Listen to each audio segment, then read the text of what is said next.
Sejam todos muito bem-vindos a mais um episódio do podcast que é feito de fãs do horror para fãs do horror. O horror está no ar. E com vocês nós temos. Oi, eu sou o David Juan da Purificação. Eu tô aqui para falar de horror hoje. Geralmente eu falo de animação no meu podcast, que é o Pinguim Dançarino, mas muito feliz por estar podendo comentar esse subgênero tão específico. Oi, gente, eu raramente apareço por aqui, mas eu também faço parte do Horror no Ar e espero que vocês gostem do episódio de hoje. E o episódio de hoje vai ser sobre os desktop movies, aqueles filmes assim, são os filmes que se passam em outras telas, passam na tela do computador, na tela do celular, com outros tipos de câmeras envolvidos. Eu acho que pra gente falar um pouco disso hoje, a gente tem que falar que isso talvez não é exatamente uma novidade assim, né? Desde o começo do cinema a gente procura exibir outras maneiras de mostrar a imagem, né? Seja através de espelhos, seja enquadrados dentro de janelas ou reflexos em água ou coisas do tipo. Então são maneiras que a gente está sempre procurando para inovar a maneira como a imagem é mostrada para as pessoas, né? E nada mais justo do que no mundo totalmente digitalizado, que as pessoas têm o celular o tempo todo na mão, em que a gente vê imagens através do celular o tempo todo, através do computador, através da TV, que essas telas também sejam usadas para compor, para contar as histórias, para formar uma narrativa.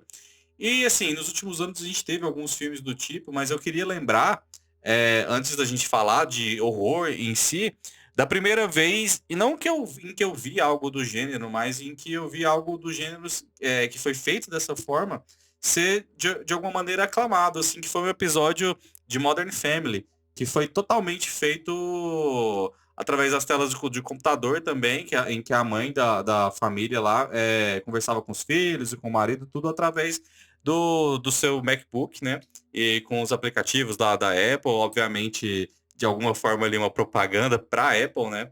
E é uma ótima oportunidade para qualquer tipo de empresa tecnológica, inclusive fazer um filme desse tipo.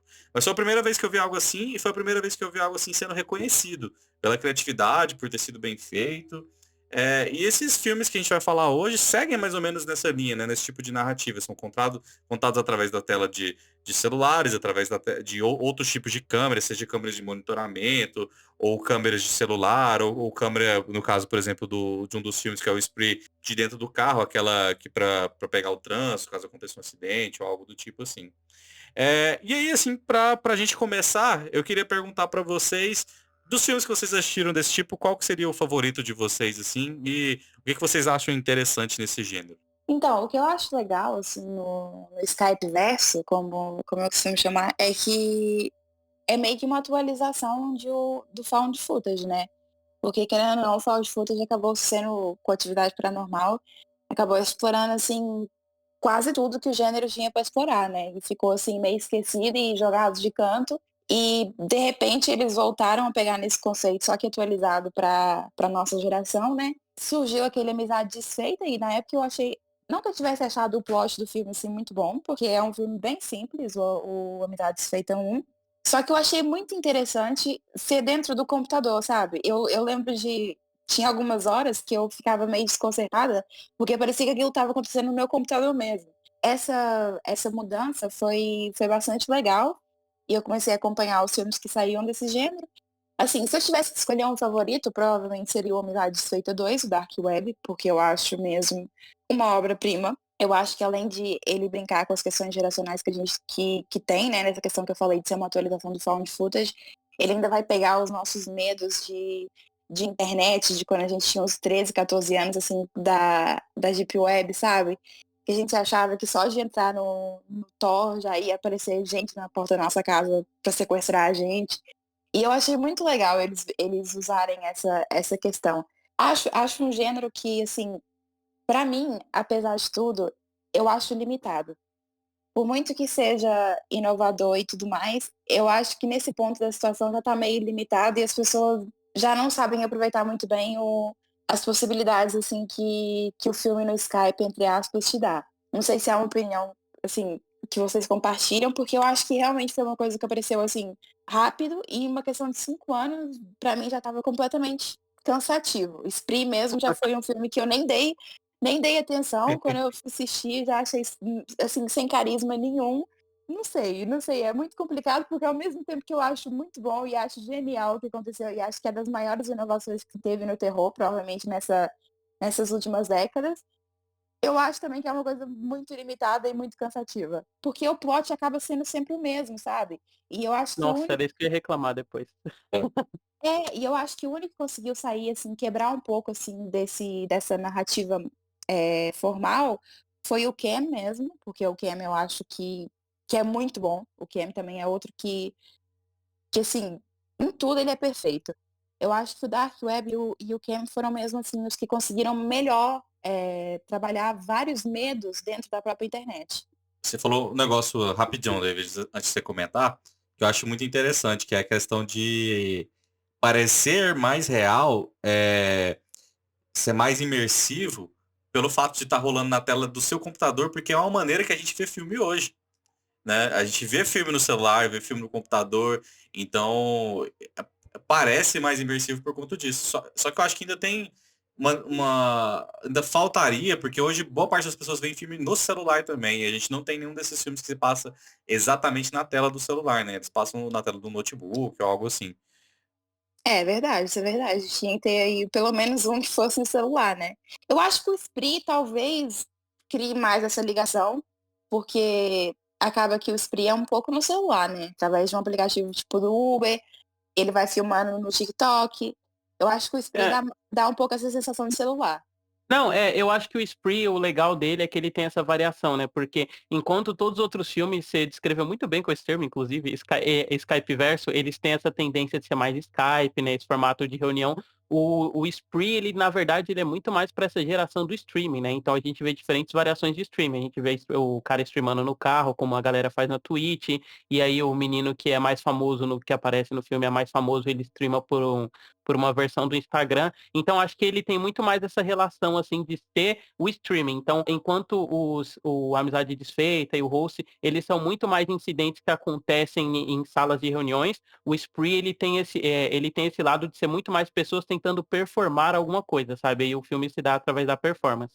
Mas o que vocês falaram, assim, sobre ser imersivo e já ter saturado em 5 anos, eu acho que é bacana a gente ver outras possibilidades, mas eu acho que o problema dele é um que é parecido nem tanto com Found Footage, mas com aqueles excessos de filme que a gente tinha nos anos 2000, lembra? Eu não sei se teve uma época que todo mundo apostou muito em fazer filmes que eram sobre reality show. Aí até franquias grandes fizeram filmes que se passam em programas de TV, sabe? A gente tem o Halloween 8, por exemplo, que ele intercala o filme com como se eles estivessem no programa de TV. Então é muito do cinema tentar emular um elemento imersivo de outra mídia dentro dele, sabe? Sim. Esse tipo de iniciativa eu acho bacana, assim, no terror. Só que com a Bianca muito bem descreveu também, eu também achei que ele deu uma saturada já, muito talvez por um conservadorismo por parte dos realizadores, sabe? A gente vai comentar isso melhor quando a gente for comentar filmes por filmes, mas eu acho que a maioria das pessoas, elas têm das pessoas que fazem esse filme é uma galera mais velha que tem a mesma visão de internet, sabe?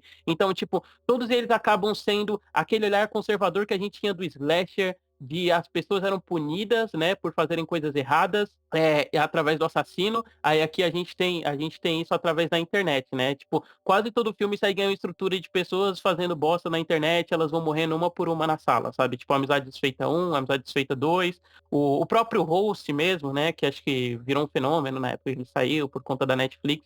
Então, eu acho que o problema se dá muito na visão dos realizadores que a gente tem agora, sabe? Eu acho que falta, talvez o Cam é o que mais fuja disso, inclusive, mas falta gente que tenha outros tipos de comentários a fazer sobre a internet, sabe? Que uma galera tipo, não sei se vocês viram a oitava série do Bo Burnham e tal. Sim. Não, eu vi ainda não. Ah, ele é ótimo. E ele é bem sobre isso, porque a internet faz parte da rotina dos personagens, né? E ser frequente nas redes sociais também. Só que isso nunca é tratado como um chance, assim, sabe? Como o filme, ele não é sobre isso, ele é sobre outras coisas. E ele aborda a internet nesse sentido, com um olhar mais naturalista e menos condenativo. E eu acho que é isso que falta, assim, na maioria dos filmes de desktop horror. Mas eu acho, sinceramente, que dos filmes que a gente comentou aqui, até agora, que foi Amizade Desfeita, Cam, Spree, eu acho que o que tem um olhar mais conservador é o Spree. Eu acho que o Spree é extremamente conservador. É tipo, olha o que as pessoas querem, o que as pessoas fazem e o ponto que as pessoas chegam por fama. Mas eu acho que, tirando primeiro Amizade Desfeita, depois o rumo, assim, desses filmes, assim, de computador, eu não acho que eles tenham tomado um tom moralista. Por exemplo, e mesmo o Amizade Desfeita 1, o que prejudica eles ali não é a internet. O que prejudica eles ali foi eles terem abusado de uma menina, basicamente, e terem humilhado ela em praça pública. No Uhum. segundo, assim, também não é a internet. No fundo é porque ele roubou um computador que não deveria ter roubado, e nesse computador tinha uma série de coisas que não eram certas, entendeu? O Ken também é um pouco. O Ken eu acho muito interessante porque o Ken fala de uma particularidade que é da internet, mas que sempre existiu também, que é aquela questão de a gente pegar a imagem de pessoas e colocar em imagens sexuais. É aquela questão do deepfake.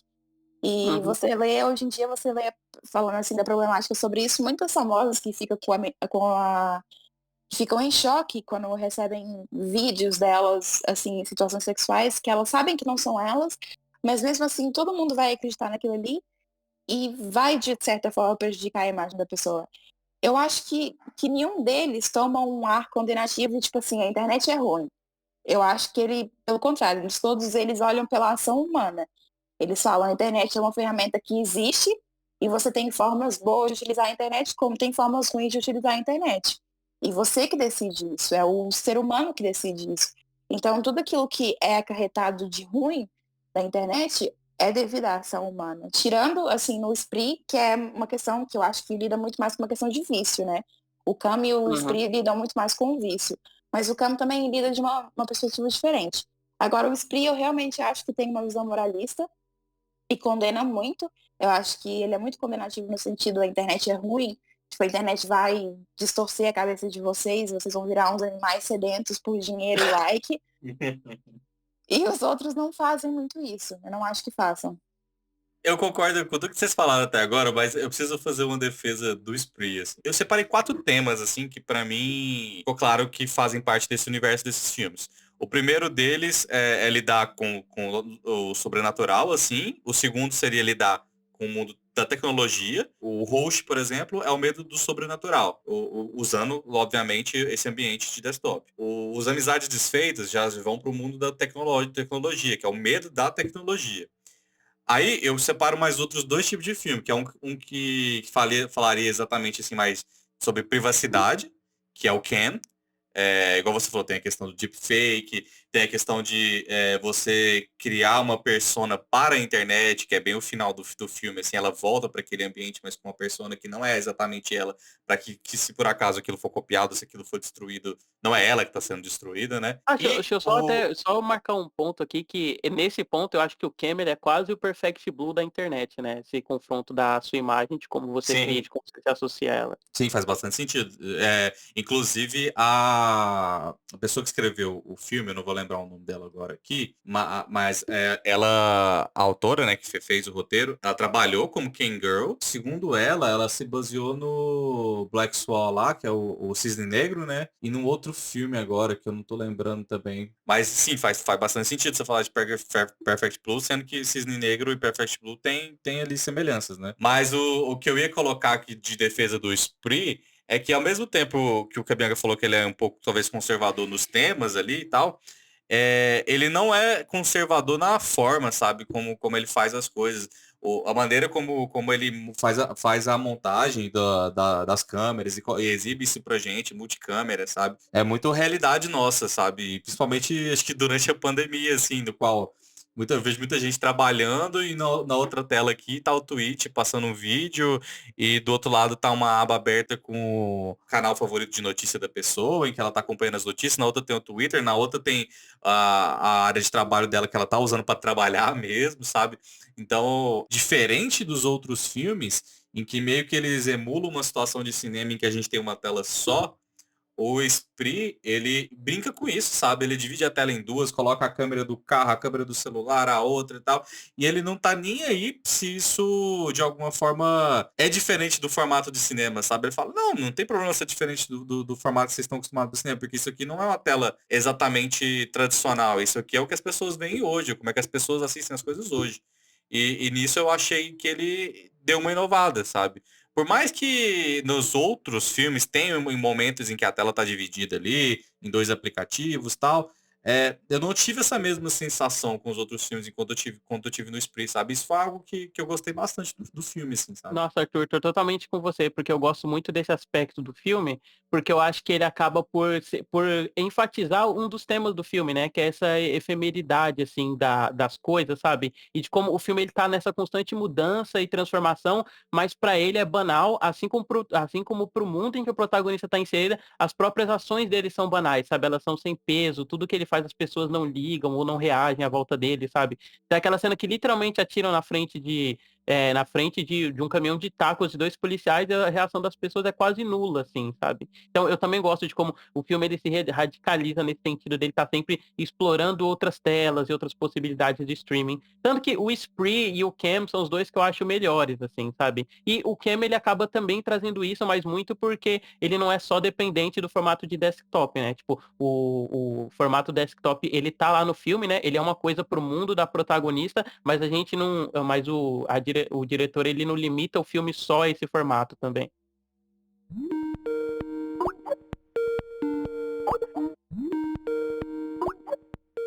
Outra particularidade que eu gosto do Spree é um pouco essa reflexão, assim, de que hoje em dia a gente não pode trabalhar se não depender das redes sociais. E que é uma coisa que também é bastante degradativa, tanto para o mercado, quanto para você, quanto ser humano. É bastante complicado, porque hoje em dia, se você quer abrir um negócio até assim de quentinha, você tem que ter uma página e tudo, entendeu? Vou Então, colocar só um termo aí, Bianca. É gamificação de tudo, né?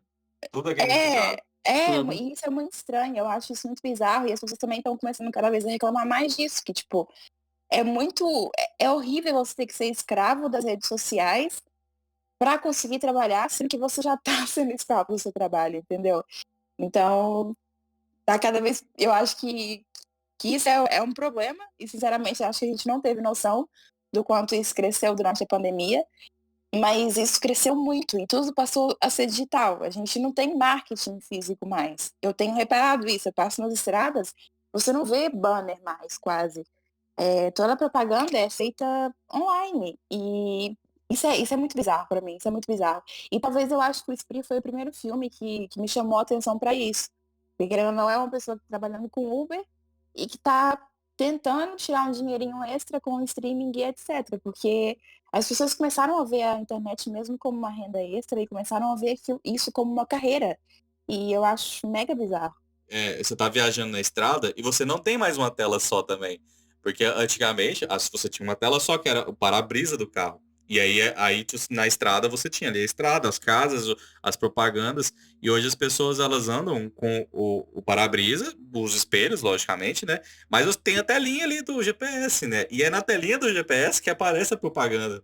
Sim, exatamente. Você Uhum. gosta. E outra coisa surreal, às vezes você nem tá olhando sequer para a estrada, você tá olhando só para o GPS.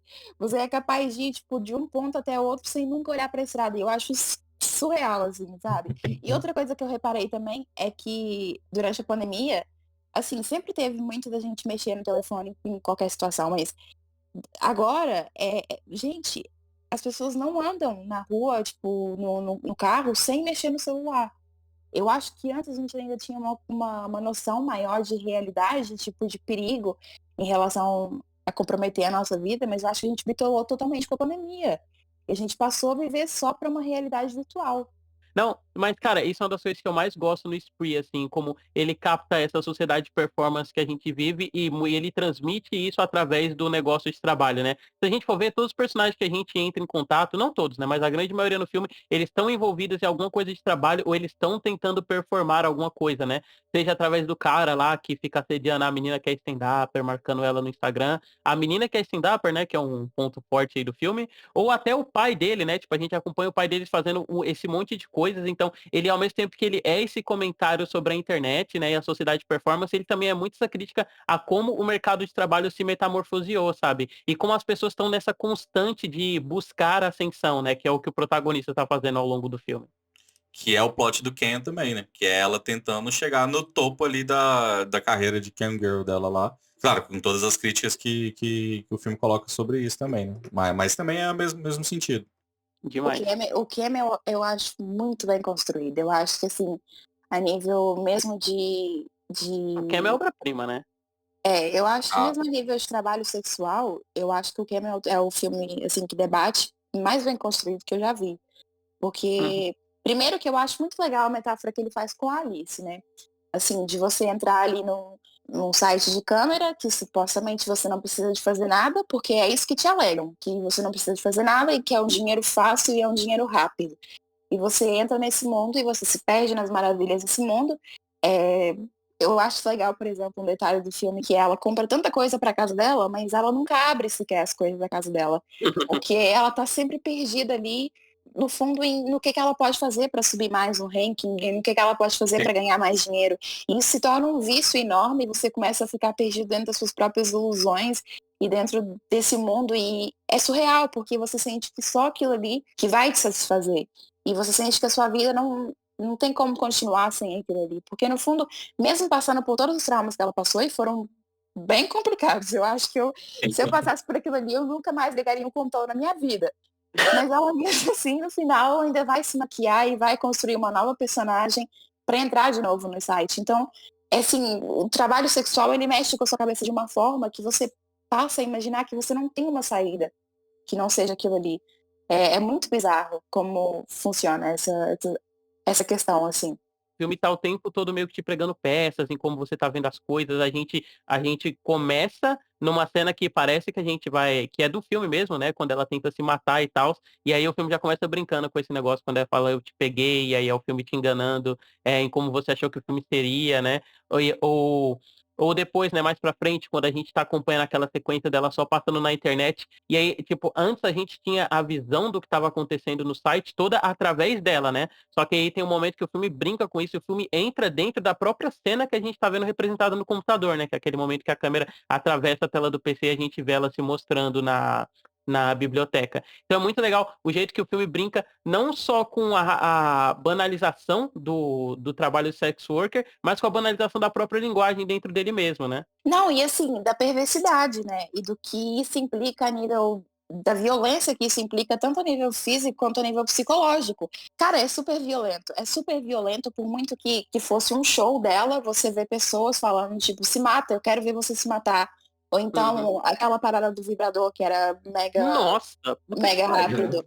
Então, tipo assim, aquilo deve ser uma dor surreal e você vê que ela nem consegue sentir a dor porque começa a clicar o trim, trim, trim do dinheiro subindo e ela nem se preocupa mais com a dor e com a integridade física dela. Nossa. Então, eu acho essas paradas, assim, sobre a perversidade, sobre tudo e sobre o impacto que isso tem na nossa sociedade e o quanto a gente vive mesmo sobre essa cultura de ódio sobre as mulheres, eu acho isso muito interessante e muito bem explorado no filme. Comentam antes, né? Eles falam, esse é um vibrador que ele é conhecido por tirar a sensibilidade do clítoris de várias mulheres. Você quer mesmo sim. usar? Só que aí ela percebe, né, que como ela pode usar isso pra ganhar mais sucesso, pra ela não tem problema correr esse risco. Nossa, e a construção dessa cena mesmo é muito foda, né? Porque a câmera, É, primeiro que tipo, antes a gente tava tendo todo quase uma explosão de cores, né? Até as cenas que ela tava fazendo show, elas eram bem coloridinhas, né? Tipo, sempre com esse tom mesmo meio neon mesmo. E aí, tipo, essa cena, ela é toda numa luz de contra, né, que é debaixo dela para enfatizar as expressões na cara dela, e a câmera vai meio que num movimento assim de relógio, ela gira em volta dela, aí ela vai lá e tanta, o barulho do site contando vai subindo, aí vai lá e volta para ela, e a câmera fica nesse movimento até o momento que ela desmaia. Aí, tipo, tudo que é cor que a gente vê no filme some, ela acorda num negócio preto e de cores lavadas, sabe? Tudo meio cinza, assim. Puta, é muito foda, cara. Ainda tem a menina que tá lá do outro lado, atrás da câmera, né? E perguntando o que elas querem comer, né? Mostrando dois folhetinhos de comida, assim, tipo, como se aquela cena fosse a coisa mais normal do mundo, né? Que tá acontecendo ali.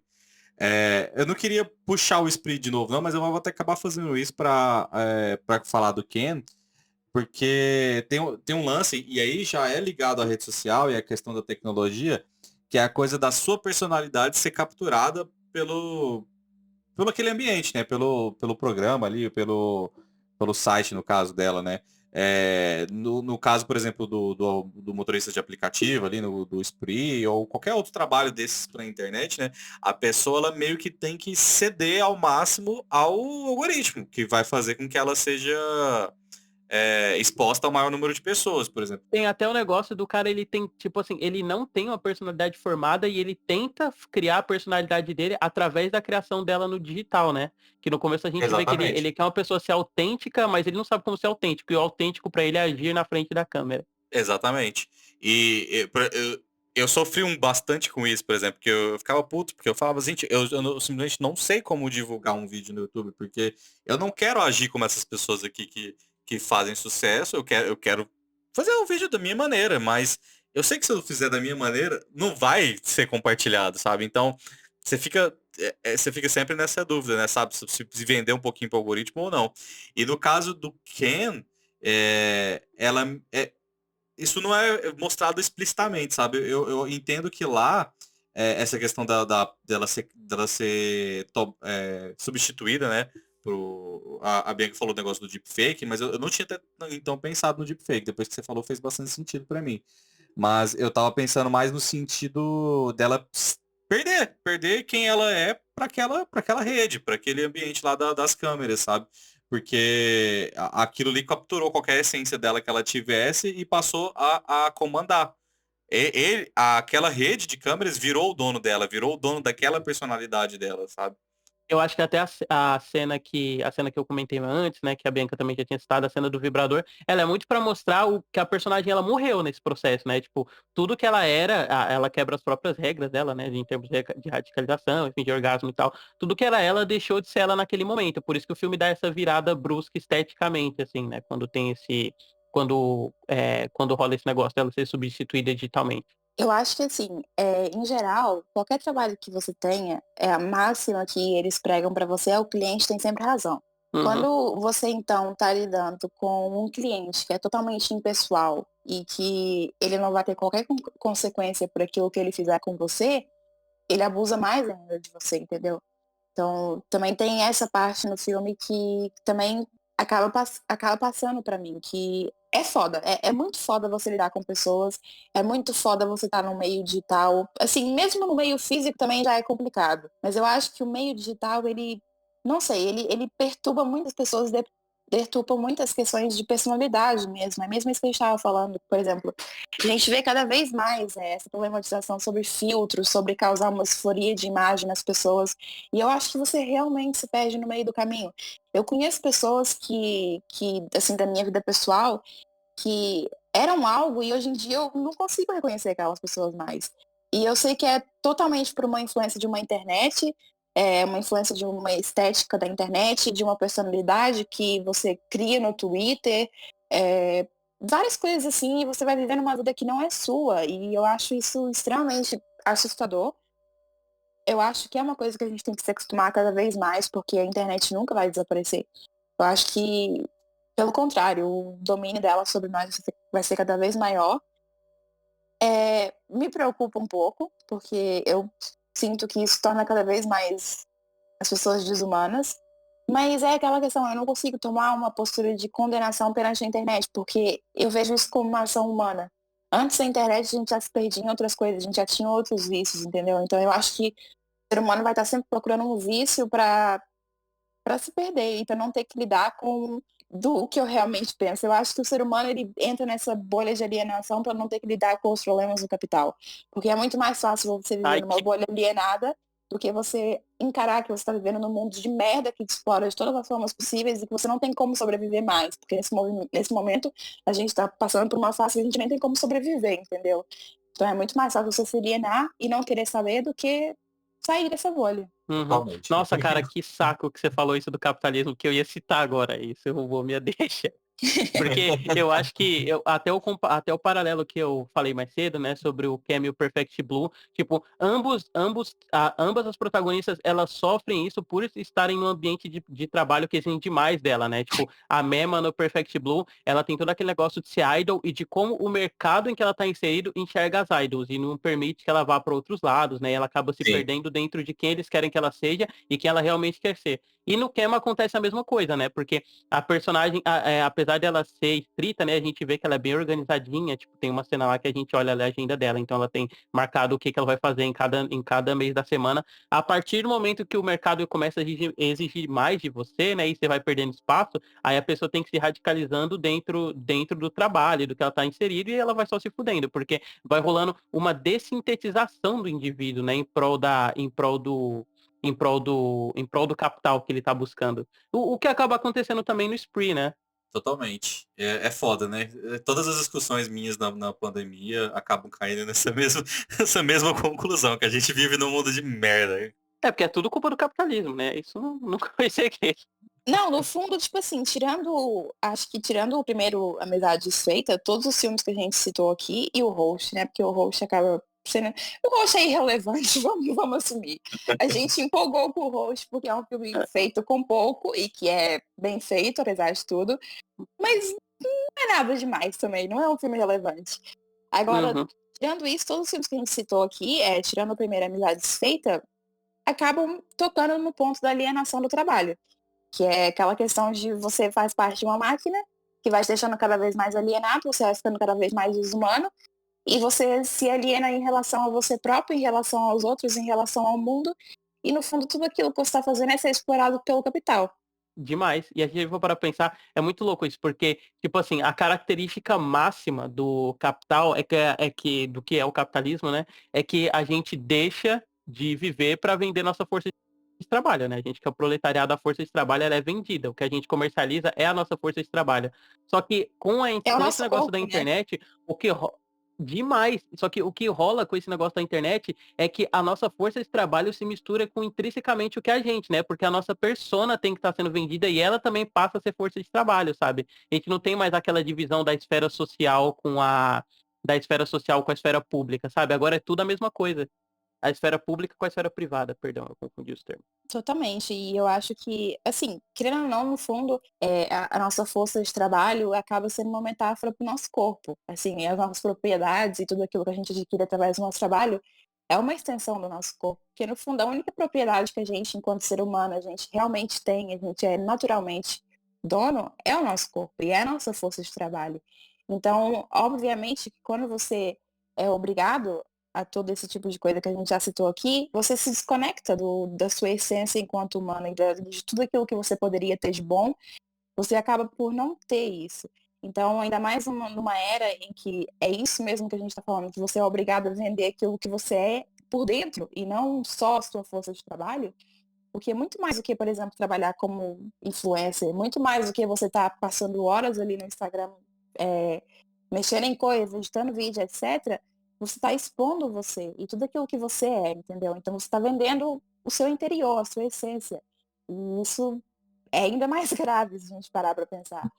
E você se molda, a sua essência vai se moldando de acordo com aquilo que o mercado quer. Porque nada do que aquilo que você vê numa influência digital, por exemplo, é realidade. Aquilo não é a vida dela. Aquilo ali é a vida que ela acha que vai fazer sucesso. É aquilo que o Arthur falou. Eu às vezes quero fazer um vídeo para o YouTube, eu quero fazer um vídeo, quero fazer um podcast, e eu sei se eu fizer de uma determinada forma, eu não vou conseguir chegar a uma meta de views. E se eu fizer de outra forma, eu provavelmente vou bater essa meta e até passar essa meta. Você mesmo, David, esses dias você queria fazer uma capa pro podcast do Joe e Dante. E você perguntou qual que é a capa que vocês acham que eu deveria fazer? Aquela que eu gosto ou que chama público? Entendeu? Então a gente vive muito nisso. A gente vive muito nisso. E é complicado. É bem complicado. E aí eu quero voltar no assunto que você tocou. Antes da gente até falar sobre os outros filmes, que a gente não falou pouco ainda, né? Você falou muito dessa questão do trabalho, da extensão do nosso corpo e tal. E aí você tinha tocado antes na questão da disforia. Primeira coisa que eu queria falar, você tinha falado lá sobre esses filmes já estarem meio desgastados, mas a gente não tem nenhum que falou sobre isso ainda. E eu acho que é algo que precisa ser falado, sabe? A gente tem que tocar nesse ponto aí, porque assim, todo mundo sabe que a gente está vivendo num mundo hoje em que isso é bizarro a influência dos filtros, essas coisas sobre a nossa vida, né? Tanto é que as pessoas estão fazendo cirurgia para ficar igual no filtro e elas estão ficando horríveis. Porque elas fazem a tal da harmonização e essas coisas aí e não funciona, gente. É ruim, é feio. Fica todo mundo igual o Lula Molusco bonito lá e tal.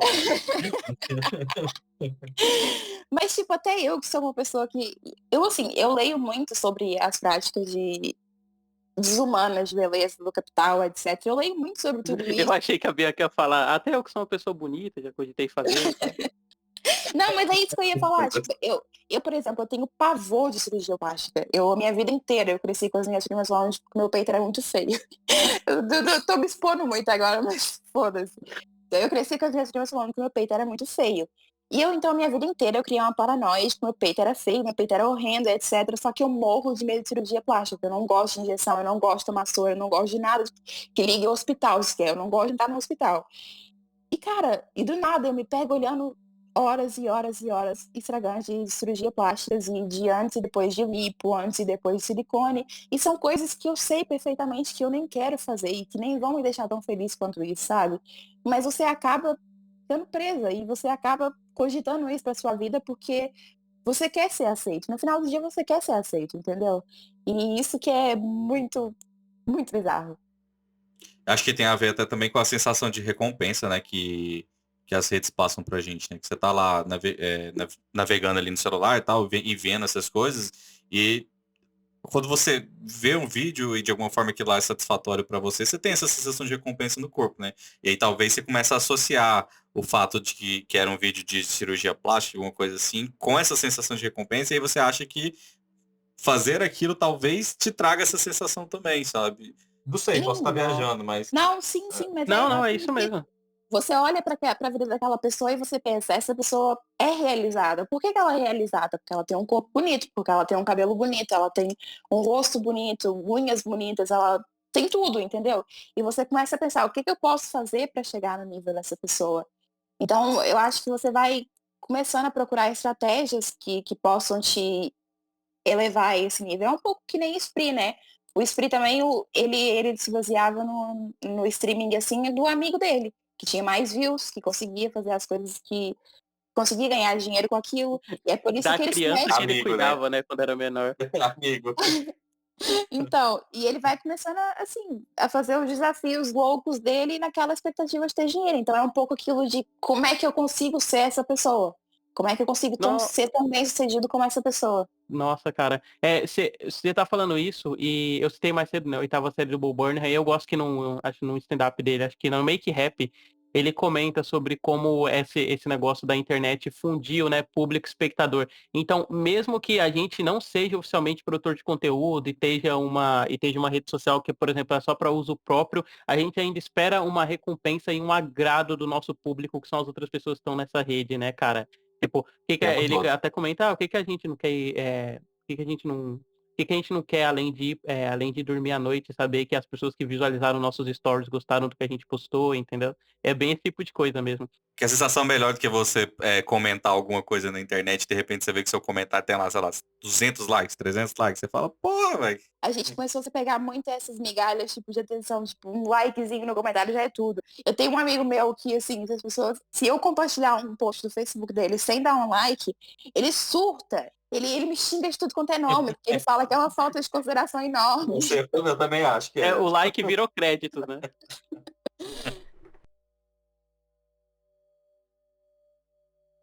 Pô, uma coisa que eu achei legal, que a gente acabou chegando nisso indiretamente, né? É que o Spree também é um comentário meio geracional, né? Sobre a diferença de como as pessoas lidam com a internet. Porque o menino lá que era mais novo, ele era muito mais natural daquele ambiente, né? O youtuber lá que... O streamer, né, no caso. E se fosse no Uhum. Brasil, aquele menino lá seria aquele cara que deu bolacha com pasta de dente pra morador de rua, né? Essa que é a verdade. Que é o que ele faz, assim, no filme. Exatamente. É, então ainda tem essa diferença geracional, né? Enquanto o rapaz que é mais velho ele tem essa dificuldade com a persona social, o menino mais novo, né, ele streama com muito mais facilidade, porque para ele é um ambiente natural, né? Exatamente, isso é outra coisa que eu ia falar. Por quê? Porque essa questão toda do streaming, se a gente parar pra pensar, por muito que o TikTok tenha, assim, potencializado as coisas, ela veio do Vine. Eu não sei se vocês Uhum. lembram do Vine. Sim, Era sim. tipo 6 segundinhos de vídeo e até tinha aquela hashtag mesmo que era Do It for the Vine. Que era tipo, você fazia literalmente tudo pra ficar minimamente conhecido no Vine, entendeu? E o Você tem Vine pessoa... morreu porque não recompensava os produtores de conteúdo. Exatamente. E as pessoas passaram para outras plataformas, tipo YouTube, foram passando, e quando chegou o TikTok, bombou, entendeu? Porque acaba que quem pegou essa geração do Vine, quem começou a pegar essa geraçãozinha assim do YouTube e tal, por exemplo, consumir conteúdo do YouTube, pra mim não é uma coisa que eu nunca tive esse hábito, mas os meus primos, por exemplo, da geração posterior à minha, eles têm muito vício de ver qualquer coisa no YouTube. Então, muito esse comentário geracional também, que eu acho que a nossa geração, nem tanto, talvez, porque a gente já tem 20 e poucos anos, mas essa Um pouquinho geração, mais, um pouquinho mais. um pouquinho mais, um pouquinho menos, mas, assim, quem tá passando ali pela adolescência, pela pré-adolescência, pela formação de caráter, já tá vivendo completamente no mundo digital, e no mundo em que só vídeos, TikTok, só imagem importa. Porque, assim, a gente vê que as próprias atualizações das redes sociais já estão sendo nesse sentido. O Instagram vai parar de ter foto, entendeu? E isso era uma coisa que na minha geração eu achava impossível. Quero, inclusive, comentar isso, que o Instagram vai morrer, tá? Essa mudança dele vai ser o fim do Instagram, mas tudo bem. Eu também acho que sim, porque as pessoas não vão conseguir se habituar. Não vão Desvincular, né? conseguir. Vai ser igual o Facebook, que é vai continuar pra galera que já usava ele no outro formato. O formato novo não vai conseguir render. Igual o Twitter, aconteceu com o Twitter recentemente, né? Que ele inseriu os flits pra tentar aderir a essa tendência dos vídeos curtos também, mas já morreu, né? Não vingou. Sim, eles existiram, né, também. Não só do Fleet, daquele negócio de conversar lá também. Essa semana, eles falaram que... eles já falaram que não vai rolar mais, não. Inclusive, é por isso que o Twitter tá vivo ainda. Porque ele entendeu que o espaço dele é diferente do espaço dos outros, cara. Tipo, o Twitter, ele é um ambiente que ele te deixa muito próximo de pessoas que você não tem proximidade nenhuma, né? Você pode ir lá no Barack Obama lá e mandar um comentário lá pra ele, comentar um negócio dele, e de repente o Barack Obama te responde, sabe? É muito diferente de outras redes sociais. Mas é bem isso. Mas eu queria aproveitar esse lance que vocês falaram pra puxar os outros filmes, porque acho que a gente tá caminhando mais pro final do episódio, que a gente não comentou muito ainda, que são o Host e o Amizade Desfeita. E pra mim, eles têm um problema que é geracional, sabe? Eu tô fazendo faculdade pela segunda vez. E eu tenho uma diferença de idade, assim, pra galera que tô estudando, né? Então, tipo, e também, não só diferença de idade, mas diferença talvez até de como é que eu vou falar assim, eu não sei bem a palavra, mas eu me formei em computação e estou fazendo comunicação agora. Então, obviamente, as pessoas que fizeram computação comigo são bem diferentes, até tanto por questão geracional, quanto por interesse da galera que está estudando comigo agora fazendo comunicação, né? E aí eu percebo algumas coisas assim geracionais, sabe? E entendo que, por exemplo, tanto o host como a atualidade desfeita, eu não sei se eles funcionam para essa galera que tá com 18 anos ali, 19, talvez 19 agora, assim. Porque eu não sei se é vergonha, eu já ouvi falar que, por exemplo, tem questões ali, por exemplo, a pessoa às vezes não quer mostrar a casa dela, porque mora numa situação assim, a pessoa é mais pobre um pouco, ou mora num lugar que não é muito bonito, porque tem vergonha, porque vê as casas do povo na internet, não quer mostrar a própria casa. Eu sei que tem isso também. Mas, por exemplo, eles não ligam a câmera. Eles podem até conversar por chat e tal, mas, por exemplo, igual nos filmes lá, a pessoa ficar com a câmera ligada lá, eu duvido que isso acontece, assim, sabe? Eu até rolou já um aniversário online de um colega de sala lá. As pessoas até ligaram a câmera no dia e tal. Mas não parece ser algo que seja muito natural pra eles, assim, sabe?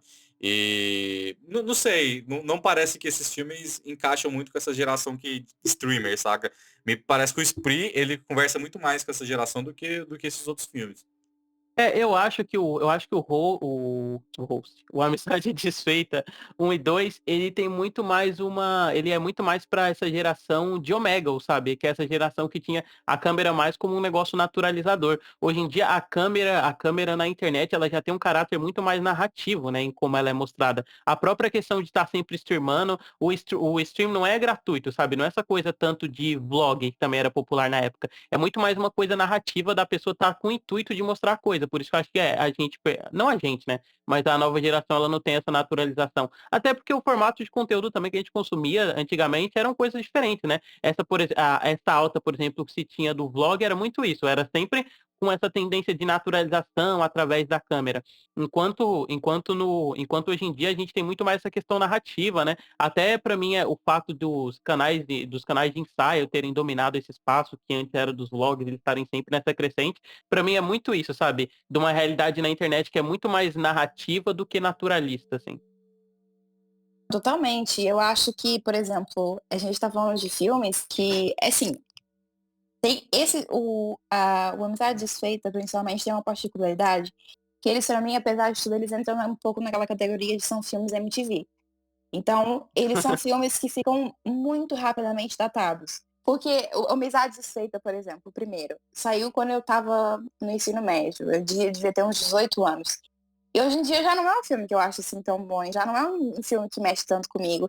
E mesmo, e é aquela coisa, os próprios temas que são utilizados no Dark Web são temas que pegaram a nossa adolescência. E foi tipo assim, as coisas que a gente cresceu lendo na internet. Os meus primos Sim. sabem nada do que deve ser, tipo assim, a Deep Web em si, o que foi pra gente na época descobrir que tinha assassinos de aluguel na Deep Web, que tinha toda aquela questão de tráfico infantil, porque eu lembro que eu ficava chocada com isso, eu ficava com muito medo disso, eu tinha medo de... É que nem eu tô falando, hoje em dia eu tenho 23 anos de idade, eu instalei o Opera pra entrar na Deep Web rapidinho pra procurar droga. Eu não devia nem falar isso no podcast, que eu acho que é legal. Mas eu acabei de entrar, eu já fiquei, tipo assim, perturbada, já fiquei naquela, Jesus, alguém vai aparecer na minha casa.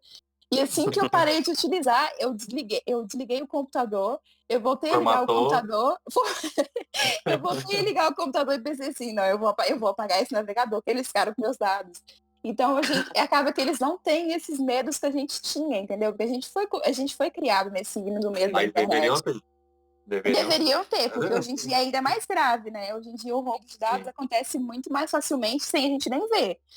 Mas a Uhum. gente foi criado muito mais alerta para essas coisas. Que nem o escândalo do Facebook mesmo, a gente já tinha ciência do que estava Sim. acontecendo. Enquanto essa geração de agora só sabe que teve um julgamento do Mark, provavelmente nem sabe por que foi, provavelmente nem sabe por que existe uma política de tratamento de dados. Ninguém Aliás, sabe quem que é o Assange, por que o cara exatamente. está sendo julgado, ninguém sabe dessas questões de vazamento de dados, de vinda de dados do Facebook para o governo americano. Então é foda. E você cita, não é? E é engraçado que você cita isso com algumas pessoas e elas ficam tipo, não, isso é conspiração, você não tá falando sério, isso é conspiração. Bro, tem um documentário da Cambridge Analytica no Netflix, se você não viu até agora, Uhum. vê, pelo amor de Deus, Veja. porque é muito grave o que eles estão fazendo. Veja, e depois disso, se você tiver assuntos realmente que não deveriam ser compartilhados nem nada do tipo, você vai começar a colocar o celular dentro da Não, geladeira. eu acho surreal que aqui em casa eu sou super paranoica com essas coisas, né? Então eu converso de uma coisa, já sei que passado um tempinho vai aparecer anúncio pra mim dessa coisa. E eu fico mega assustada, mas é o natural da internet. Porque é uma questão de algoritmo. Mas eu acho que como a gente lidou com todo o choque de ter que aprender a lidar com a internet, a gente foi ficando alerta para essas questões. Agora, essa geração, como todas aquelas questões que a gente estava falando sobre alienação, essa geração já é ainda mais alienada. Então, muito dificilmente eles vão ter essas preocupações de Deep Web e tal. Então, por isso que eu acho que são filmes que não se comunicam tanto com eles. O Host, por outro lado, é um filme que talvez você consiga se comunicar, até pela questão da pandemia, foi um filme feito na pandemia e tal, e na pandemia teve um pouco essa volta da gente fazer de novo chamadas no Google e tal, e ficar todo mundo com a câmera ligada, conversando. Tanto que eu acho que a escolha do host de ser um elenco mais velho é justamente porque eles já estão cientes de qual público eles estão querendo alcançar, sabe? Sabe que colocar um elenco adolescente já não vinga mais, porque os adolescentes de hoje em dia já não são dessa maneira, né? Exatamente, porque, e é isso que eu ia falar, por um lado você tem essa parte que ele até se comunica com o público mais jovem, mas depois entra na parte do sobrenatural, que eu acho que também já é uma coisa que não interessa tanto mais para o público jovem. Eu realmente acho que, assim, infelizmente o sobrenatural tem cada vez menos espaço na nossa sociedade. Não sei se vocês têm essa mesma sensação, mas eu tenho. Tenho, mas assim, é até engraçado isso, porque eu sei que tem uma questão das pessoas abandonarem questão religiosa e tal, e com isso pararem de sentir medo de algumas coisas. Mas assim, por mais que, pelo menos pra mim, né? Por mais que eu não acredite exatamente em determinadas coisas, o ambiente do filme me faz ter uma sensação que eu sei que é só durante o filme ali, mas que é legal, sabe? Eu gosto de ver isso ainda. Eu não sei se valeria isso para as outras pessoas, não. O fato o mundo tá muito, se baseia menos na fé, né? E não sei se isso afeta como que o filme afeta as pessoas, mas quando eu tô assistindo o filme, eu acho que tem a questão de esquecer a realidade, né? Eu esqueci a palavra para isso, mas eu mergulho naquilo ali de tal forma, e suspensão de descrença, exatamente, que pra mim naquele momento ali continua sendo legal, sabe? Eu continuo gostando de ver isso. Essa tendência que a Bianca comentou, eu acho que ela é bem presente mesmo. Eu acho que é muitos, principalmente porque a gente está passando por uma tendência do cinema blockbuster estadunidense, em que ele deixa muito de lado os elementos formalistas no sentido da crítica francesa de cinema, sabe? Que é essa coisa mais estilizada e que vai para outros lados. Eu acho que o sobrenatural por si só, ele sempre acaba pedindo essa abordagem mais formalista e menos literalizada, sabe? Eu acho que, por exemplo, não só o sobrenatural no digital, mas o sobrenatural em todo momento que ele é retratado e ele não tem uma atmosfera austera e muito crível, as pessoas tendem a estranhar, sabe? Eu converso com muita gente mais nova que não consegue ver, por exemplo, a Raça para o Inferno do Sanheim, porque acha que é muito tosco e tal. Então, eu acho que por o sobrenatural, ele tá sempre ligado com esse lado mais estilizado do cinema. Eu acho que as pessoas tendem a estranhar muito pelo momento de como a gente tá passando, muito pelo momento do qual a gente tá passando por o cinema agora, sabe? Sim, e eu acho que nem é tão só por isso também, mas eu acho que é mesmo por uma questão de, assim, os medos das pessoas vão evoluindo, entendeu? O Sim. medo que a gente sente hoje em dia é, por exemplo, porque pra mim ter medo de espíritos é natural, porque, sei lá, eu cresci jogando o jogo do copo. Tipo assim, o copo mexia um pouquinho, a gente tava todo mundo cagado, ninguém dormia nesse dia, entendeu? E você vai perguntar pra uma criança hoje em dia, talvez ela nem sabe o que é o jogo do copo. Porque essas coisas não são assim passadas mais. Porque a gente cresceu com lendas urbanas, Gugu, entendeu? Então existia assim. Eu, exi- eu, eu não sei se vocês pegaram isso, mas assim, eu e meus primos, a gente esperava domingo, né, pra usar a internet de escada, pra acessar o Assustador, é, que era um site que tinha altas paradas dessas, assim, antes de ser tão fácil de achar na internet, né? Esse tipo de conteúdo não era simples de achar.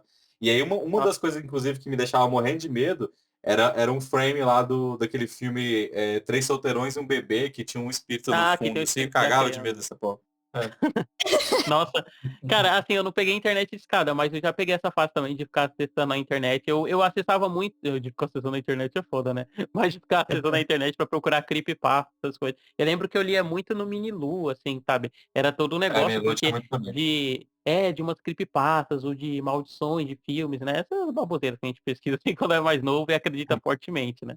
Então, tipo, eu acho que a gente da nossa geração, né, que é millennial, a gente passou muito por esse processo e o pessoal mais novo agora eles têm mais um processo de naturalização com vários processos, com várias coisas da internet, né? Entre ele o roubo de dados que a gente comentou mais cedo. Então eu É, acho que por exemplo, eles sabem que é inevitável roubar os dados, entendeu? Que todo mundo faz isso. Então essa preocupação para eles é meio banal, sabe? É igual, sei lá, a gente se preocupar com o Bolsonaro fazer merda. Também sabe o que vai acontecer, tipo, a gente A aí a qualquer gente ou fica momento, né? anestesiado exatamente. Então a gente fica anestesiado com as merdas que ele faz, ou fica com medo constante, né? Que é outro caminho também.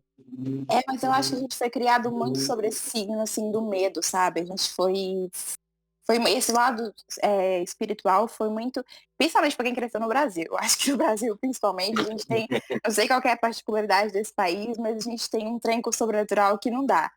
E eu acho que a gente, querendo ou não, a gente tem essa educação e talvez a geração mais posterior à nossa não tenha, porque eu realmente não acho, sei lá, eu nunca vi uma pessoa com menos de 25 anos sequer falar de espírito pra mim, sabe? E eu acho isso meio bizarro, porque quais são os medos deles? O que eles têm medo? Tipo, o que é apelativo pra geração hoje em dia? sei lá, não sei, isso é... Porque, por exemplo, eu vejo mesmo aqueles jogos de realidade alternativa no TikTok. Tem isso, né? Hoje em dia as pessoas consomem realidade alternativa no TikTok, no Twitter e etc. Só que Nossa, pode continua crer. O sendo pessoal mais algo novo que eu conheço artificial. só se assusta com aqueles vídeos de gigante andando, essas coisas. Sim, só que continua sendo algo super artificial. Tudo bem, eu não tô falando que espírito existe, que a gente tem que tomar isso como, como verdade universal e tal. Mas a gente a gente tinha uma... Era mais natural, sabe? Não era artificial, não era algo que a gente dependia de entrar na internet para ver. Assim, a gente estava numa rodinha de amigos na rua de noite e com certeza ia ter um filho da puta que ia falar da história da loira do banheiro e você ia ficar com medo aí na hora de ir para casa. E eu Ou acho quanto que hoje em história dia não tem pessoal isso. mesmo, né? Tipo, a gente não tem alguma história ou alguma coisa que aconteceu na vida que não tem muita explicação, né, do como que aquilo aconteceu. E aí eles iam contando e sempre acontecia nessas histórias. Sim, e eu acho que depois também, eu acho que é outra coisa que também é geracional, que é tal questão de que a gente não tinha grande distração. Hoje em dia você tem distração por todos os lados e mais alguns. Então, se você ouvir um barulho lá estranho no seu quintal, você nem vai ficar paranoico com aquilo, porque você nem vai prestar atenção. Provavelmente você tá de fone, você tá ouvindo música. Então, também tem isso, sabe? Que é... Não sei, eu não sei como que, assim, eu não sei como que a indústria de terror consegue sobreviver hoje em dia. Eu acho que é mesmo só a nostalgia dos cavalos aí que cresceram com isso, porque essa geração atual, eu não sei como é que o terror chega nela, sinceramente. Só se for algo assim, nível Spree mesmo, e mesmo assim, eu acho que como tem um olhar condenativo, as pessoas da geração têm tendência a pegar e falar assim, não, esse filme tá me criticando, então eu não vou nem assistir. Então, não sei. Eu acho que é, talvez filmes como o Corra talvez tenha feito tanto sucesso, sabe? Porque são coisas que inevitavelmente estão presentes e que não tem como as pessoas ignorarem de alguma forma, assim, sabe? Talvez, é. É porque eu acho também que o terror, tipo, principalmente depois do Atividade Paranormal, porque, por exemplo, eu tava pensando aqui, essa questão do Spree e do Host, por exemplo, Atividade Paranormal, aquele da menininha loira, eu acho que é o 4. Ele já trabalhava um pouco isso. Tipo assim, ela tava no Skype com o namorado e as coisas iam acontecendo na casa dela e ela ia mostrando pra namorada ao mesmo tempo e tal. E eu nem sei por que eu tô falando. Ah, tá. Beleza. Aí passou a era atividade paranormal, a gente começou a ter aquela era mais James Wan. Mas depois Uhum. disso, o cinema de terror passou totalmente de uma coisa muito mais metafórica e muito mais Sim. suspense, sabe? Então eu Uhum. acho que é mais fácil você se identificar quando não é uma coisa tão característica, assim, quanto filmes como Corra. Não desmerecendo, porque Corra tem o seu valor, todos os filmes São têm o seu esses filmes que valor. não tem esse lado explicitativo do terror, né? Tipo esses filmes que o pessoal fica Exatamente. babando o ovo da A24 e tal. Exatamente, eles não têm essa linguagem mais clara de terror, por assim dizer.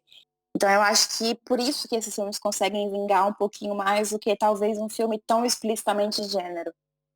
Uhum. Ou filmes que tentam ser disruptivos, né, o tempo todo. Acho que a gente tá vendo aí a ascensão de provavelmente a última não, né? Mas a mais recente franquia de terror aí dos últimos anos, que deve ser essa agora que a Netflix tá lançando, né? Porra, esqueci o nome do filme. É, Do Rua dos do, 3 filmes lá. Rua Rua Isso, do Rua Medo. do Medo lá. Do Eu ainda não assisti, Stein. tá? Eu ainda não assisti, então eu evitei spoilers ali. Não, não, é bacana, mas ele tem esse lado de ele ser muito mais, nem tanto uma homenagem, mas ele é meio disruptivo, assim, pra... Isso que é engraçado, porque o Pânico foi disruptivo pra estrutura de slasher, né? E aí, esse Uhum. filme do Rodo Medo, ele é meio que disruptivo do disruptivo, porque ele meio que vai contra algumas convenções da anticonvenção, né? Que foi o que se convencionou nos últimos anos. Nossa, eu buguei aqui agora enquanto eu descrevia. Mas é isso, sabe? Tipo, ele é meio que a desconstrução da desconstrução, sabe? É quase uma reconstrução, assim. Isso é bacana de observar, né? Eu queria aproveitar isso que vocês estavam falando, inclusive esse questionamento da Bianca, assim, para falar do host. Porque eu tinha uma impressão muito boa de host na minha memória. Aí quando a gente combinou de gravar esse episódio aqui, a Bianca falou assim, host é um negócio que caiu no meu conceito e tal. Aí eu fiquei, gente, mas será? E aí eu assisti de novo, até porque é um filme de 50 minutos lá e tal, facinho de assistir. E tem na Netflix, tá de boa. E realmente, quando eu assisti de novo, ele caiu muito. Não porque da maneira como foi feito, nada do tipo. Eu acho ele, inclusive, eu ainda continuo achando ele bem feito, sabe? Mas, quando chega no final e que ele começa a mostrar o demônio lá aparecendo na câmera e tal, acho que ele me perdeu tanto. Eu acho que é justamente por isso que coisa que você falou, sabe? Do que a gente tem medo hoje em dia? Será que é de espírito e tal, não sei o quê? Talvez se não tivesse mostrado, dado aqueles flashzinhos do negócio aparecendo na câmera lá, talvez o filme não tivesse caído tanto, sabe? Não, pra mim É esse que eu filme é acho que o Host, ele maravilhoso. tem esses negócios preguiçosos, assim. Mas pode falar, Bianca. Pra mim, eu acho o Rush maravilhoso até chegar nesse momento, porque ele conseguiu construir uma atmosfera de terror fantástica. Você fica agarrado na tela, você fica com medo do que está acontecendo, você fica preocupado com aquelas pessoas. Você realmente consegue sentir uma sensação de imersão com aquilo ali. Mas aí, de repente, tem aquilo ali, tem aquele jumpscare que é simplesmente inútil. O filme já tinha acabado, não ia acrescentar mais Sim. nada pra narrativa, sabe? E eu acho que pra mim consegue destruir. É injusto falar assim, mas pra mim destruir o trabalho bem feito que eles conseguiram durante 50 minutos. Porque É realmente, exatamente se isso. você parar pra pensar que esse filme foi feito assim, sem nada, foi feito no meio de uma pandemia, assim, com todas as limitações e mais algumas. Eles são todos diretores pequenos, atores pequenos e tal. E eles conseguiram, tipo, fechar com a Blumhouse. O diretor, se não me engano, ele conseguiu fechar um contrato para 4 filmes com a Blumhouse. Conseguiu colocar o filme na Netflix. Então, foi um filme bem feito. Mas aquele final ali, pra mim, que tô acostumada com terror, É porque muito é um pouco genérico, né? isso. É muito É, genérico. e o pior é que eu acho que ele é derivativo de outro filme que é igualzinho, né? Que é o Amizade Desfeita, que também tem esse negócio de você dar o jumpscarezinho no final. É isso que eu acho pior, assim. Mas eu não acho ele de todo. Tipo assim, eu entendo essa frustração de vocês. Talvez eu passe por isso, né? Quando eu rever o filme, porque foi a primeira vez que eu vi. Mas é o que a Bianca falou, assim, porque eu gosto muito de como ele constrói a atmosfera e muito de como ele constrói a própria dinâmica das personagens, sabe? Eu acho que todas elas têm um tracinho de personalidade que leva ela para cantos diferentes, em como elas interagem e tal. E eu acho, por exemplo, tem alguns recursos no Host no que a gente vai falar depois, né, no Amizade Desfeita 2, que eu acho meio preguiçosos, assim, sabe? A questão do filtro, eu acho ela interessante na primeira vez que ela aparece, mas aí quando ela vira um recurso frequente no filme, eu já fico com preguiça, assim, eu não sei vocês. Mas o E, host, o host você toma como muito criativo e muito inventivo numa primeira vez que você assiste. Mas, se você analisar que, por exemplo, tanto a questão da farinha, tanto como a questão do filtro, todas as questões que apareceram no host, sim, para você identificar, entre aspas, a entidade, já foram utilizadas. Tanto no Sim. Atividade Paranormal, foi utilizado no mesmo ano no Homem Invisível, porque o Homem Invisível tem a cena da farinha. Então, acaba que é inventivo, sim, o que eles conseguiram, e eu acho o filme muito criativo, mas também não é nada que a gente já não tenha visto antes. É um pouco uhum. isso que me incomoda no Host. E eles conseguiram criar alguma coisa diferente pela questão da atmosfera, mas o final simplesmente está com um foda-se pra atmosfera toda que criaram. Então acaba sendo um pouco um filme frustrante pra mim, sabe? Mas uma coisa que eu acho ainda muito legal do Host é esse negócio dele. Claro, não é 40 minutos de verdade, porque o filme dura 50 e poucos, né? Mas ele ter sido lançado numa época em que todo mundo passou por isso, sabe? De entrar no Zoom e aí dar 40 minutos, ter que sair. Sim, sim, eu gostei muito disso também. Eu realmente acho que, assim, o rosto consigo muito se comunicar com a sociedade atual. Até mesmo eu acho incrível agora que elas vão se cumprimentar e elas estão de máscara e cumprimentam com o cotovelo. Então tem, assim, muitos detalhezinhos no rosto que é bem divertido e bem gostoso de assistir.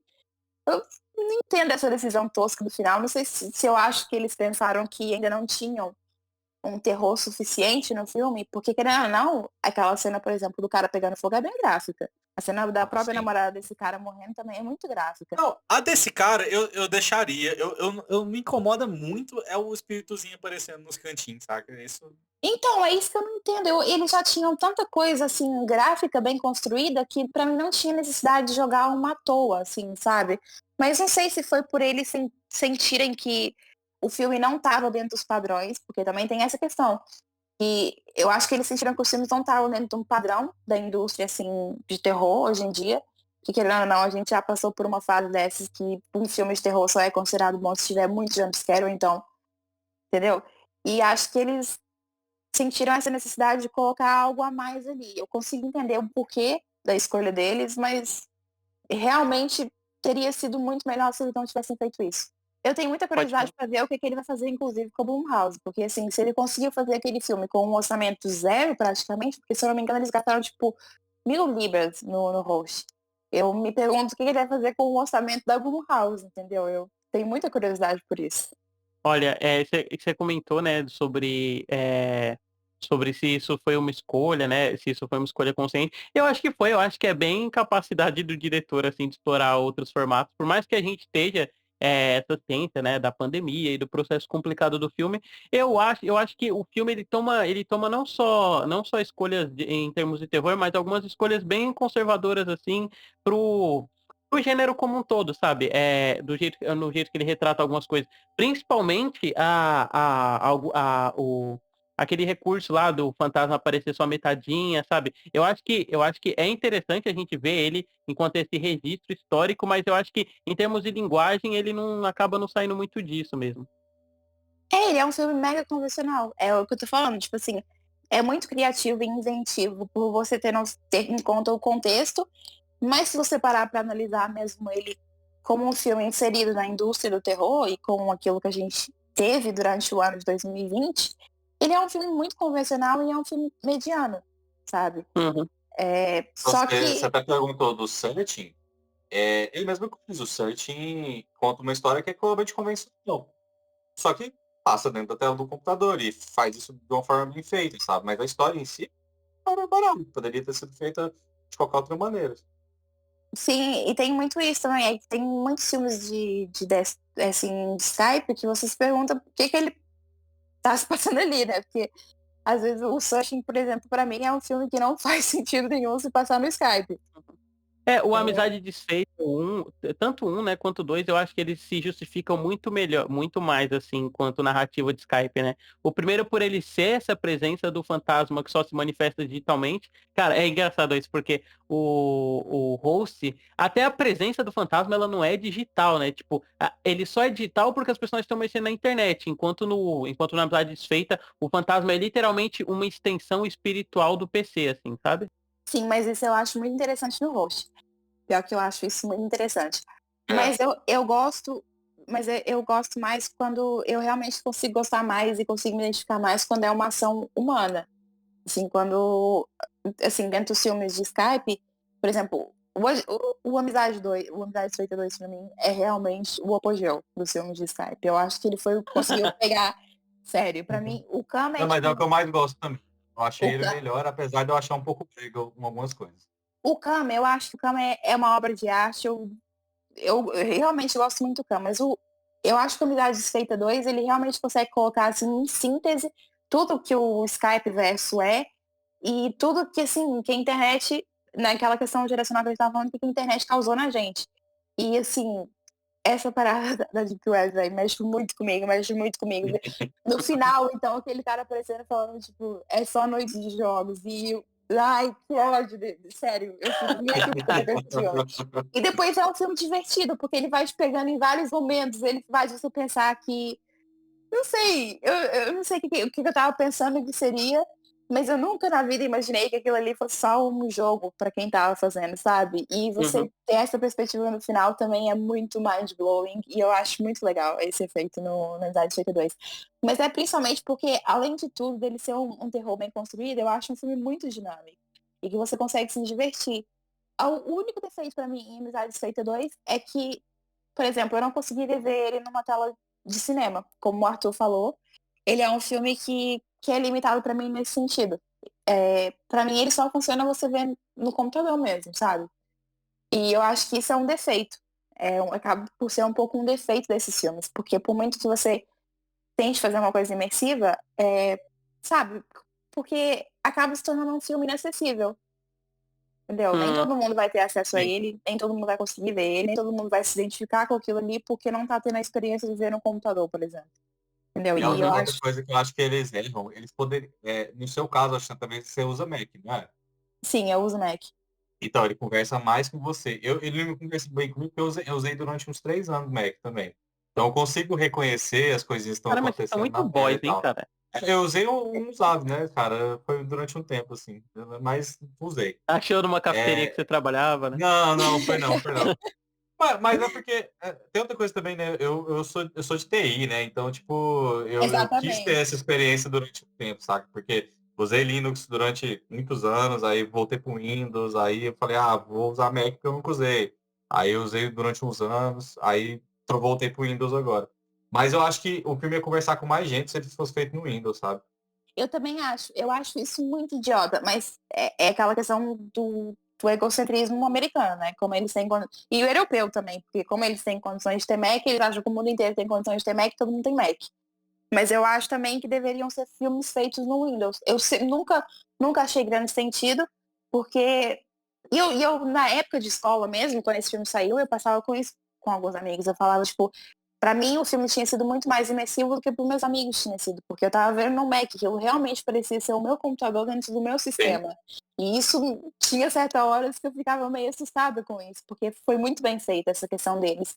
Mas eu realmente acho que o fato de ser no Mac também já é uma outra entrave que eles têm para conversar com o público, e principalmente também um público mais jovem. Comentando um pouquinho sobre o Amizade Desfeita 2 e tudo que você falou. Cara, eu também acho ele ótimo. Talvez eu goste tanto dele quanto do Spree, não sei, preciso passar mais um tempinho com ele, com o Spree eu já passei mais tempo. Mas isso que você comentou dele ser dinâmico, cara, eu acho isso muito constante no filme e muito de porque eu acho, não sei se você tem essa impressão, mas que o filme ele oscila de gêneros, assim, enquanto você tá vendo, sabe? Porque como a gente tá vendo, ele é uma sequência de Amizade Desfeita, ele começa muito com essa pegada do horror sobrenatural, né? E eu acho que isso é uma coisa que permeia o filme, mas ele vai para outros lados, sabe? Depois ele vira essa coisa meio que de slasher, assim, e depois essa crônica dos assassinos jogando com as pessoas, tipo Jogos Mortais. Então eu acho que ele engloba a característica de todos esses gêneros, mesmo que dentro do formato do Death Horror. Não sei se você sentiu muito isso.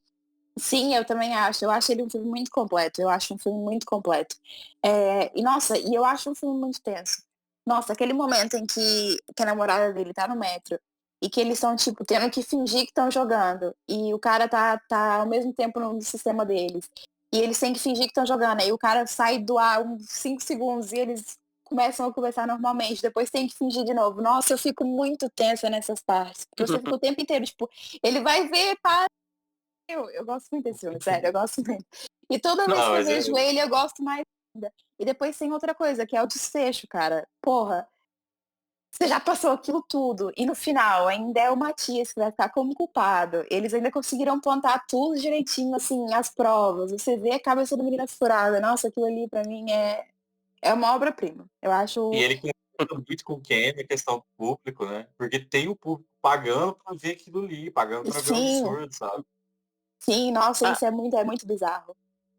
E essa sequência que você escreveu do metrô, cara, ela é muito legal e ela acho que ela ressalta uma característica que é um mérito muito desse filme, né? E que os outros acabam não conseguindo repetir muito, que é você poder inovar em como você está trabalhando situações, mesmo preso na telinha do desktop, né? Porque enquanto todos os outros eles estão meio que essa série de mortes seguidas em que as pessoas não têm muito controle, nessas pessoas têm controle, elas têm opções do que fazer e coisas para fazer, além de ficarem morrendo em sequência, né? Tipo, essa sequência do metrô em que o pessoal tem que ficar fingindo que tá jogando e tal, ou aquilo da namorada de uma personagem ficar fora de tela e você não vê, isso te deixa agoniado. Então, essas outras possibilidades que vem de tratar não como o horror sobrenatural, né, mas como outras possibilidades de horror, esse horror mais físico e essa coisa quase slasher mesmo, que é bem legal no filme. Só que, Não, assim, eu ainda desculpa. acho que tem coisas estéticas, assim, dele que me incomodam, sabe? Aquele glitch que tem em volta dos assassinos, cara, eu acho aquilo Então, tão piegas, tão merda, é isso que eu cara. achei brega. É isso que eu achei brega também. Eu também acho meio brega, mas, tipo, gente, hacker é brega. Vocês já viram, tipo, comunicados de Sim, anônimos e tal, é tudo brega. sim, Eles são muito meio bregas. feio. Então eu Ah, acho que Galera da combina. TI não tem muita noção de estética, não, tá? Não, eles Acho que é não por isso, têm. acho que é por isso que eu tô fazendo complicação, né? Eu acho que isso aí é um problema que, infelizmente, é por eles serem bregas mesmo. Mas tem outra limitação que você falou também, que eu acho bem legal, que é como eles trabalham a surdez da Amaya, né? Nossa, Aham. eu acho fantástico isso. E depois Nossa, aquilo é muito bom. É. e tem outra sacada nesse filme que eu acho muito interessante, que é quando ela fala pra ele, tipo, o que o mundo faz, assim, em relação a gente surdo, é tentar se comunicar com a gente, nunca entender a gente. Eu acho essa parada, assim, é só uma criticazinha que eles fazem, Uhum. mas que eu achei muito interessante dentro do filme também. Bem Mas legal mesmo. mas de resto, eu acho que eles sabem trabalhar todos os recursos, assim, muito bem, de uma forma muito boa. Tanto o mundo exterior, quanto o mundo do computador mesmo. O suicídio daquela menina, por exemplo, eu acho muito interessante.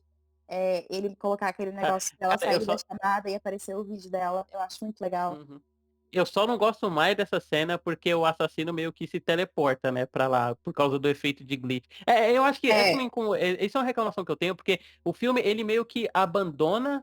Tipo assim, ele tem essa presença sobrenatural, que é muito mais uma presença enquanto você tá vendo, mas diegeticamente não é sobrenatural, né? A gente sabe que é uma coisa de assassinos, localizar. O filme enfatiza isso várias vezes. A gente tem uma a gente vê a cara do assassino. E aí ele ficar dando esse tratamento meio de fantasma pros assassinos enquanto a gente tá vendo, sabe? Cara, me dá uma preguiça, assim, porque parece que não conversa com o resto do filme mesmo. é aquela questão, né? Por muito que. Porque no final você acaba por perceber que não estava só uma pessoa envolvida. Então, assim, Uhum. ele tem que trabalhar esse lado sobrenatural e esse lado enigmático, porque senão o Matias ia perceber que aquele cara que estava falando com ele no médico não era o mesmo que estava jogando ela do telhado. Apesar de que ele sabia disso, eu acho que você conseguia perceber muito mais rápido a dinâmica daquilo ser um jogo entre eles do que realmente mostrar a aparência, sabe? Mas apesar de tudo, eu Uhum. também acho que não tem essa necessidade do glitch, porque são pessoas que estão encapuzadas, são pessoas que estão com uma roupa escura, Exatamente. entendeu? Então já tem ali um disfarce na roupa, não precisava tanto daquele glitch tão escandaloso. Mesmo quando ele escreve mensagens também para eles no computador, eu não acho que devia ser tão escandaloso, aquela coisa em negrito, preto. Acho que um Uhum. balãozinho normal ficava melhor. Tem, assim, esses problemas estéticos no filme que eu realmente também concordo que são ruins. Mas é aquela coisa que eu falei lá no início, é um filme MTV. E os filmes MTV, eles têm essa particularidade que eles têm uma estética muito ruim. Não tem um filme Mas, MTV que tenha uma estética boa. Inclusive, mas esse aliás, filme, eu acho que ele vai durar mais tempo. Porque eu o também acho primeiro, que o vai. Amizade Desfeita, eu acho que ele tem problema até de ritmo, porque eu tentei ver ele de novo e, cara, não sei, eu não tive muita paciência pra rever ele, não. Eu Quando, por também exemplo, não o Roxo eu tive. consegui ver e tal. Nossa, cara, eu acho que eu sei a exceção aqui, então, porque eu vi numa boa, assim, vi no meio da madruga, sabe? Nem bateu sono enquanto eu tava vendo, que pra mim é muito mérito do filme. Ele e o segundo, que eu acho que eles são bem, tipo assim, apesar dele ser estruturalmente a mesma coisa, né? Ah, morre um, ah, morre outro e tal. Eu acho que ele tem um ritmo bem compassado, assim, entre as mortes, sabe? A partir do momento que ele engata, as pessoas vão morrendo bem rapidinho, né? Então ele é um filme que não se enrola muito. Então, pra mim, eu não tive esse problema de ritmo. Apesar de não achar também, né, um filme ótimo, assim. O primeiro Amizade Desfeita eu acho ok, sabe? Eu também acho o filme ok.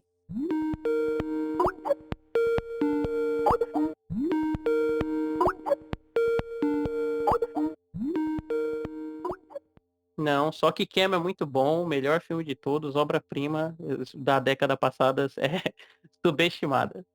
Não, eu acho pra mim E- também que os melhores filmes de terror que saíram na década passada foi que é a minha Amizade Desfeita 2. Eu sou Ah, suspeita de tem falar, mas Babadook, então. tem It Não, Follows não também. quero É, saber, não quero saber. Nenhum desses filmes mexeu tanto comigo.